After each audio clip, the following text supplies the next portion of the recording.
అటువంటి పరమాచార్య శివస్థానంలో కూర్చునుండగా ఈ పేద బ్రాహ్మణుడు వెళ్ళి నమస్కారం చేసి, ప్రియవర్ మీరే నన్ను ఆదుకోవాలి అన్నాడు. అంటే ఏమి నీకేం కష్టం వచ్చిందని అడిగారు. అడిగితే నాకు ఒక్క కూతురు పరమపేద బ్రాహ్మణుణ్ణి మంచి సంబంధం కుదిరింది, వాళ్ళు 13 కాసుల బంగారం అడుగుతున్నారు, నాకెక్కడిది పేదవాడిని, నాకు ఏం చేయాలో అర్థం కాక మీ దగ్గరికి వచ్చాను, మీరే నాకు ఆ 13 కాసులు ఇప్పించాలన్నాడు. అమ్మవారిని ఎలా అడుగుతారో ఆయన అలా అడిగేవారు. ఆయన అన్నారు, నువ్వు అసలు నన్ను అడగచ్చా, నేను సన్యాసిని, కాషాయం కట్టుకున్నాను, నాకే ఉంటుంది బంగారం, నేనేమి ఇవ్వను నీకు, నన్ను అడుగుతామే, కామాక్షిని అడుగు, వెళ్ళి నా మీద ఎంత నమ్మకంతో నేను ఇస్తాననుకుని వచ్చావో అంత నమ్మకంగా వెళ్ళి కామాక్షి గుళ్ళో చెప్పుకో, నన్ను అడిగితే ఏమొస్తుందన్నారు. ఆయన కామాక్షి అమ్మవారి మీద నమ్మకం కాదు, మీకు నేను యథార్థం చెప్తున్నాను, పరమాచార్య మీద నమ్మకం.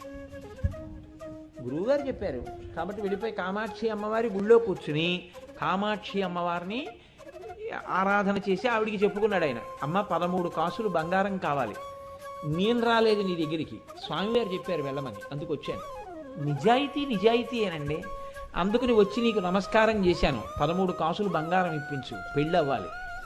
ఈయన ఏం చెప్పారు, వెళ్ళి కామాక్షికి చెప్పన్నారు, అంతే అయిపోయింది ఆయన పని. ఆయన దృష్టిలో ఏమిటంటే ఇవ్వవలసిన వారు మాత్రం పరమాచార్య అయ్యారు. అందుకని ఇక్కడ నమస్కారం పెట్టేసి ఈవిడికి చెప్పేసి ఆయన మళ్ళీ వెళ్ళిపోయారు శివస్థానం దగ్గరికి. పరమాచార్య కూర్చుని ఉన్నారు. ఈ పేద బ్రాహ్మణుడు వస్తున్నాడు. ఈలోగా ఒక పెద్ద ధనవంతుడు ఒకడు ఉత్తర భారతదేశం నుంచి స్వామివారి ఇక్కడ ఉన్నారని తెలిసి ప్రత్యేకం కంచి దర్శనానికి వచ్చాడు. వచ్చి స్వామివారి దర్శనం చేసుకుని లేచి వెళ్ళిపోతూ ఓ పొట్లం ఒకటే అక్కడ పళ్ళెంలో పెట్టాడు. ఏమిటదని అడిగారు స్వామి. అబ్బాయి నా దగ్గర ఏదో కొద్దిగా బంగారం ఉంటే తెచ్చానండి అన్నాడు. నేను సన్యాసిని, నాకెందుకు బంగారం పట్టుకుపోన్నాను అంటే, అబ్బాయి అలా అనకండి, మీ ఇష్టం, మీరు ఎలా కావాలంటే అలా వాడండి దాన్ని అన్నారు. అలా అయితే అలా అంటావా అన్నారు. అవును అన్నాడు. సరే అలాగే వాడతాలే, వెళ్ళిపోవాలి, శుభం భూయా, వెళ్ళిరా. అతను వెళ్ళిపోయాడు.